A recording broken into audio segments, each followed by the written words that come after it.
Hi, we're here with Glenn Singleton. He is the founder and president of Pacific Educational Group. Welcome, Glenn. Thank you. So right off the bat, let's talk about why is it important for board members to talk about race? Yeah, it's important for all of us to talk about race, but board members hold a very unique and special part in our whole system governance. And when we get right down to what we see as racial disparities that show up in achievement and discipline, at some point a system is going to need to adjust its highest level of functioning. And the highest level of functioning is policy functioning. So we have to create a policy environment that enables educators to actually lead for equity. And leading for equity is the route that we would take to begin to examine and address those racial disparities. Okay, so speaking of equity, beyond the conversation, what should BOE members do to promote equity in their systems? Well, the first thing I think we need to do is we need to make ourselves aware of the inequities that exist. Okay, and so as I look at the data, and the data can be both what I see on quantitative data, you know, the traditional achievement gap data, but it's also just an observance around the system of which children are actually leaning into the education process and which children seem to be out on the outside. Right? Where are parents? How are we doing with making sure that our children can see people who reflect their experience, who have a sense of where they're coming from? And when board members start to see this, I think that that's the first step towards getting a system towards equity. Exposure. Right. The next piece is that board members have to call for a kind of policy environment. And so in the systems that I work with, I am working to help a board to not only be part of crafting what we call a racial equity policy, but also to help to massage that policy into the community.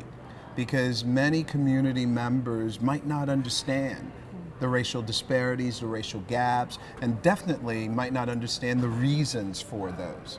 And so when we start talking about how race impacts the schooling process, we're looking at everything from what it is that we place in front of our students in terms of the curriculum.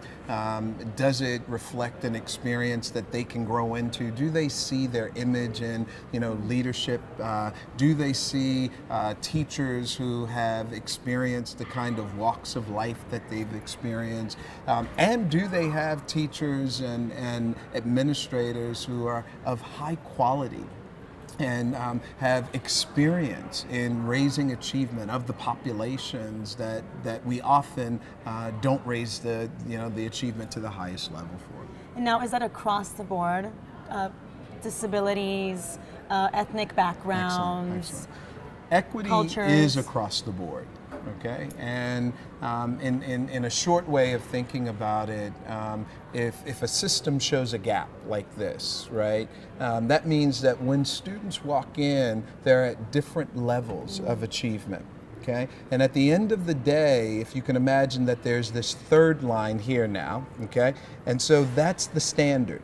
And we have to get students above that. That's called proficiency and advanced, right? And so if some students are closer to the standard, they need to move this much. But these students need to move this much, right? So equity means that I'm going to apply a kind of instructional process, a kind of full school process that in the same period of time moves this group faster than this group as they all approach the standard. And what we need to make sure of is that we don't accelerate this group way above the standard at the expense of moving this group to the standard. Now, can you tell us a little bit about what CCAR means? Yep. So CCAR gets to the first question that you were asking, which is equity means all kinds of gaps. So it could be a gender gap where girls are outperforming boys. Okay. It could be a class gap where students of low income and poverty are being outperformed by middle income students and higher income students. It could be a learning gap where students with disabilities in their learning disabled students, dyslexia, right, are experiencing school integrated challenge and not achieving at the same level.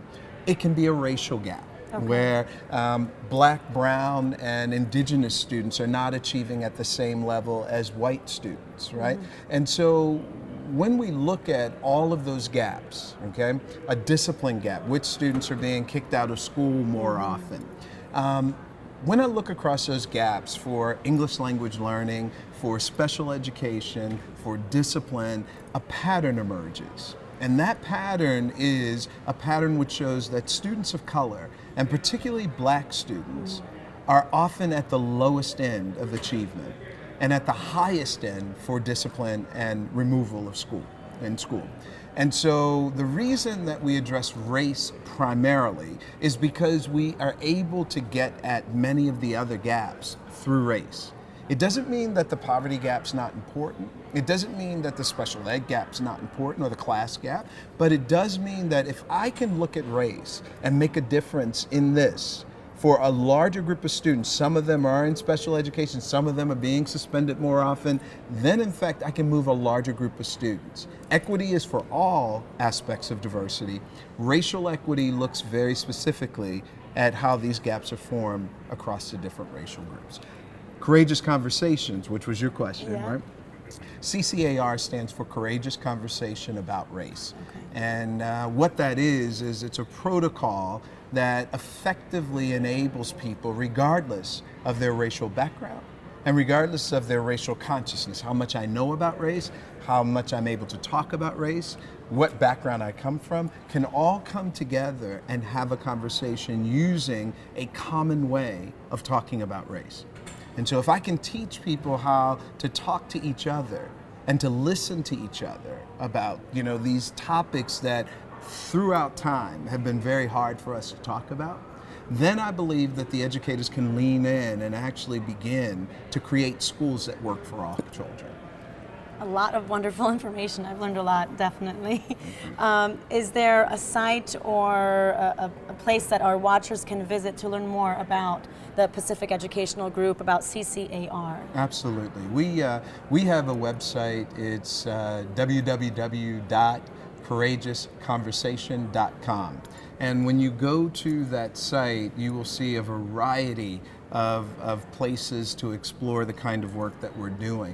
And let me just call out a couple of things that I think are important. One is every year we host a national conference, and that's called the Summit for Courageous Conversation. And that's where we have educators gather, and it's about 1,000 people usually, and we move it all around the country. And this year will be our 9th year in Detroit on October 14th through 18th. At the Detroit Marriott. And the first 2 days we do our foundation seminars, so beginners are welcome, to come and start the conversation. Beyond Diversity is our primary seminar, but we also have about 7 or 8 other seminars for advanced learners. Okay. And this is a process that's not only for educators. We have corporate people, we have government people, nonprofit people, faith-based people, all coming to get good and get better at having this conversation about race. And so the National Summit will enable us to start with the foundation course Beyond Diversity, or you can take the second level, the third level, or you can start to look into some of the more specific ways that we start applying the conversation. Definitely a topic that needs to be still talked about. Absolutely. Thank you so much for joining us, Glenn. My pleasure.